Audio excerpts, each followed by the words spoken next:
it's the biggest flu season in several years, we'll take a look at how to prevent it and what to do if you get it. With growing political power, Winthrop has been a stage for politicians, and this election year is no different.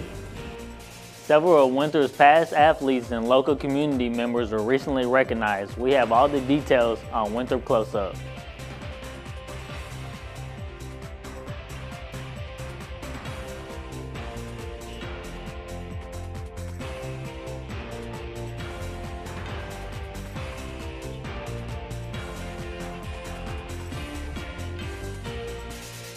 Welcome to Winthrop Close Up. I'm Taylor Simpson. And I'm Brianna McSwain.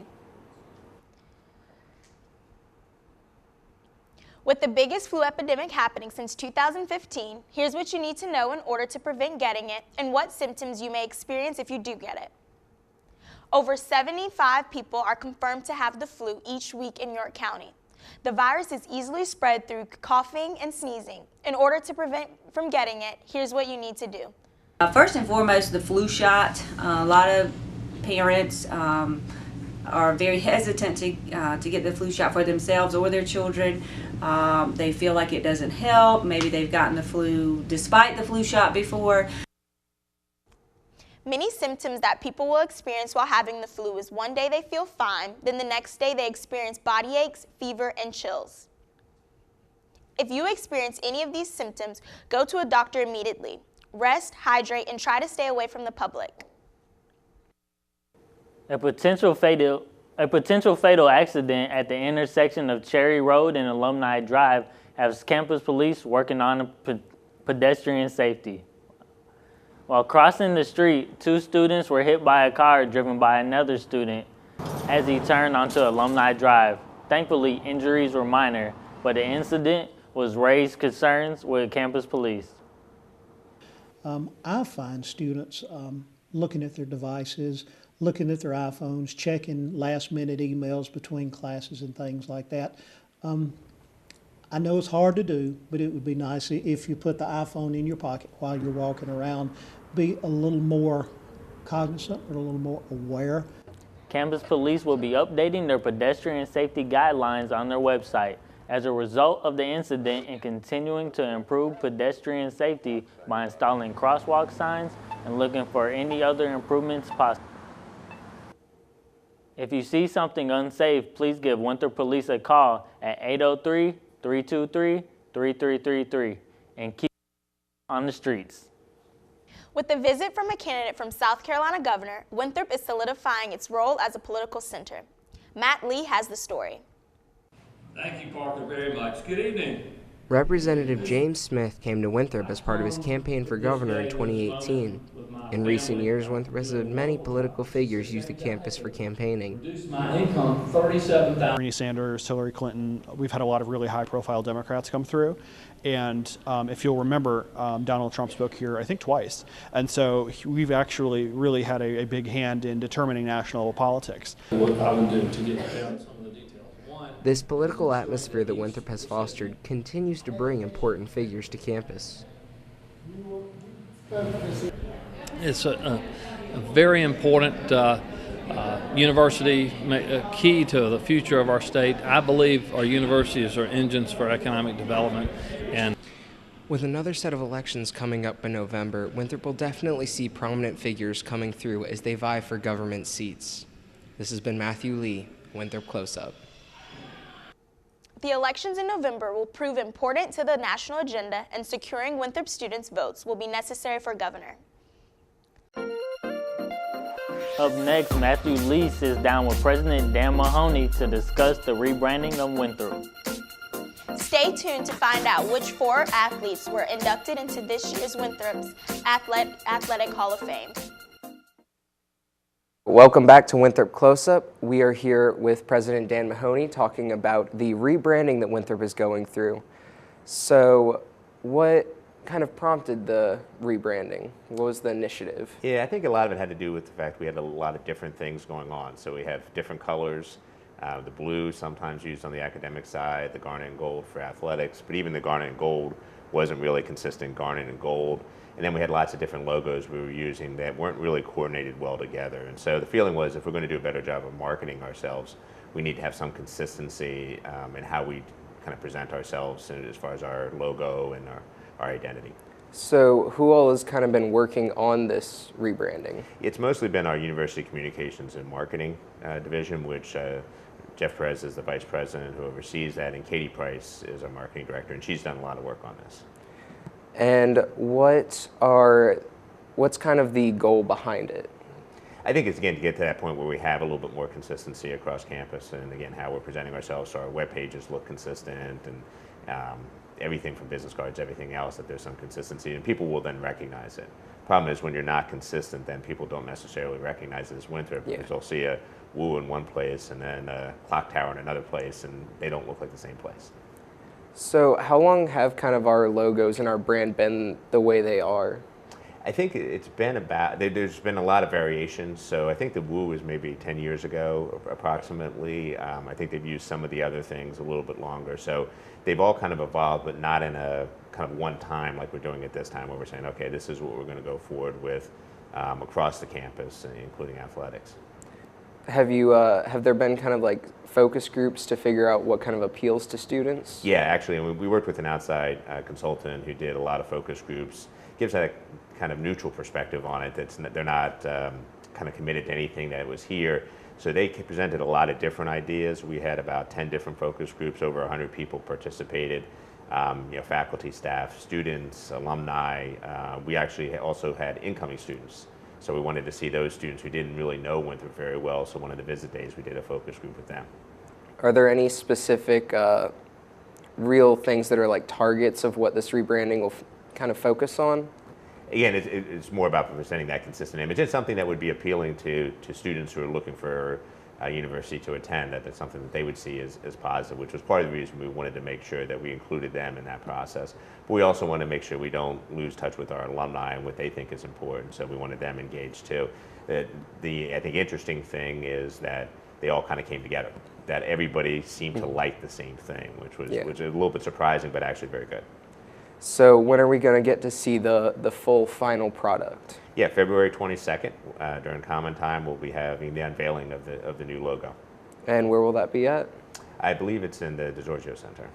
All right, well, we look forward to it. We would like to thank President Mahoney for being here and talking with us today, and we will be back after the break. Do you long to make great tales of adventure?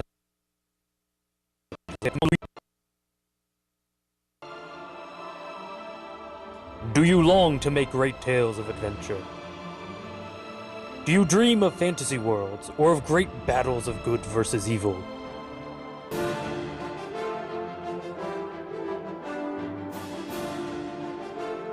If you do, come to Writing 311, where you can make all your dreams a reality.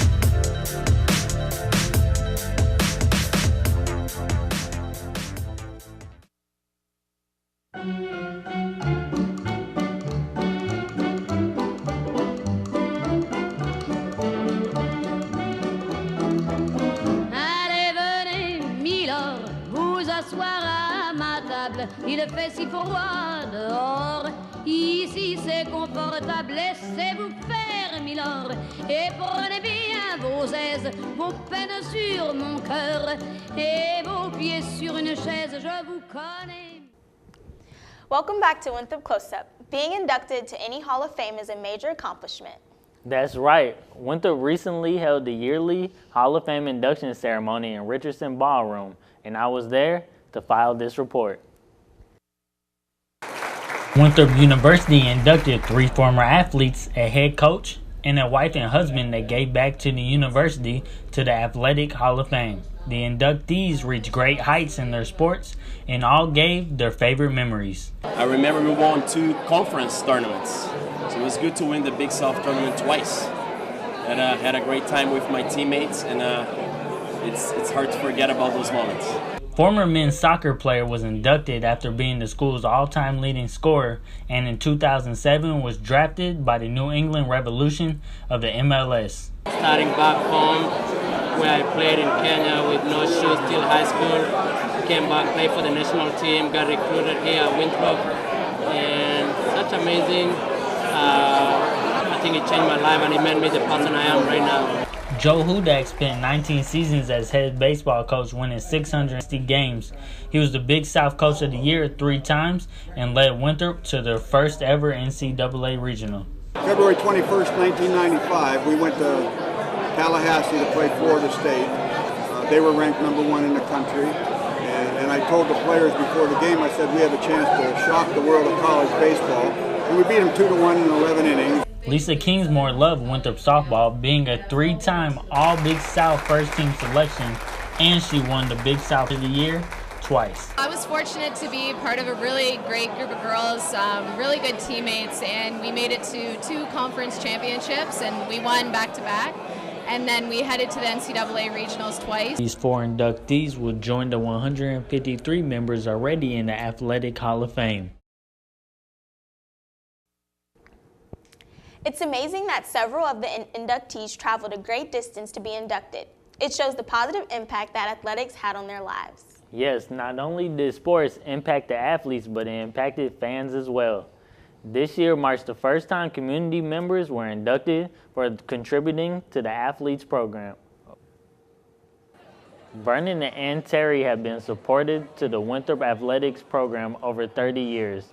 The relationship started when head softball coach Mark Cook went to Vernon's shop to get their pitching machine fixed. Since then, they've been to every softball game, home and away, for the past 18 years. We don't have any family, we don't have any children, so we had to find outlets for our enthusiasm. We love living in Rock Hill. We picked it as a place to live when we got married, so we just wanted to get involved in the community.